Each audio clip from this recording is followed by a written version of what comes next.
Anyway, I know it's been a long time. I have a lot of explaining to do, which I'm probably not gonna do.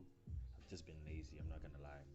But welcome to another episode of Deciphers, and thank you for everyone that's watching. I know I got a couple people that are watching. I've had a few people also asking me why I haven't been posting as many Deciphers as I should be, but I'm back now, so you can stop heckling me about that. But yeah, so this isn't on this episode, I guess I'm gonna call it. We're not gonna talk about anything specific in terms of album that's just came out. I know there's a lot of albums that came out that I should be talking about, but I'm not gonna talk about that now. What I am going to talk about is posthumous albums. Very interesting topic, I would say. Um, so basically, we're just gonna go right into it. I'm not sure how everyone else feels about posthumous albums that have been coming out for a long time, and it doesn't matter what kind of genre it is. It could be rap or whatever. But we've seen so many albums come out after the person's passed and things like that. And there's always mixed. It's a mixed emotion, when stuff like that happens. For me anyway, because like on the one hand, you're keeping the legacy of this person going, but on the other hand, it seems like profiteering off of someone who's not there anymore. So it's tricky for me. But then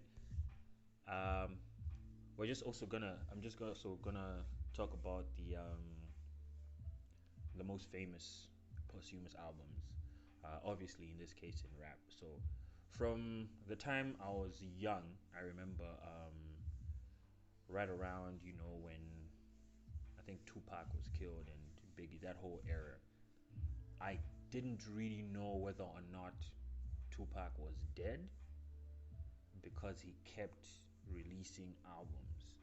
So I remember back then, like my brother's playing park or whatever, and I'd be like, isn't this guy dead? It's like, yeah, I know, but still releasing albums. And that's why that whole conspiracy of saying, oh no, Pac is not dead, he moved to Cuba, we've seen it came from that, because this guy is putting out albums still, and the same thing with Big, actually. um, he put out, I think was it Life After Death or something like that, after he had already passed. Now I get it, you're working on an album and you probably have a few songs in the bag, and even after you die, you can still release them, and that's cool. But at the same time, it's like some of them are forced. I'm not gonna lie. Um, Actually, the main reason why I wanted to talk about posthumous albums is because of the Pop Smoke album that just came out. Um, Last year, his debut album came out, unfortunately, after he had passed already. So um, that was sad, but it was a fire album. I'm not gonna lie. But I feel like this one has been it's a money grab. You know what I mean? Like, you want to celebrate this life of this person because their hype kind of went up after they died, but then now you're also kind of forcing it. I mean, you're curating this album without the actual person. Probably some of the features, you had to kind of involve the person to say, okay, fine, do you want to get this person on there and stuff like that. But then now there's no say, so like some of the features are a bit like, I feel like you just want to make a hit, you want to make some money, but hey man, to each their own. So personally, my stance on posthumous albums, I would say, if I were to rank um, the best posthumous albums I've heard, I think that the best one should be Mac Miller's. Was it Circles? What's that album name? I always listen to it, but I don't. I'm wondering why I don't remember the name. But anyway, the Mac Miller one that came out last year, that was really nice.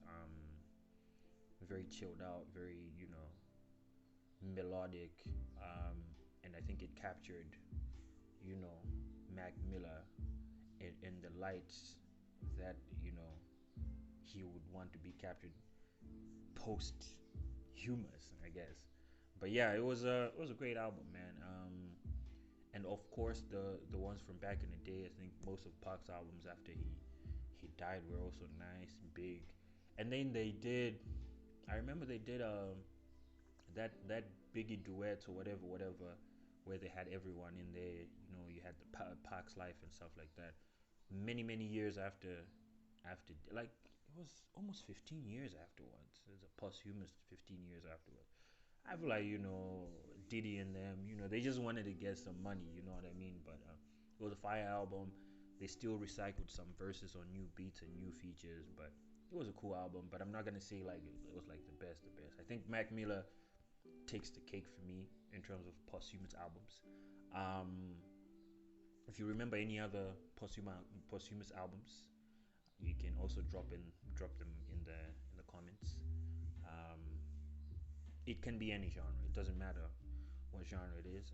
I just predominantly listen to rap music, so those are the ones that I remember the most. But if you do have any contributions, you can drop them in the comments, or you can do a ranking as well of which ones you like the most and which ones you don't like.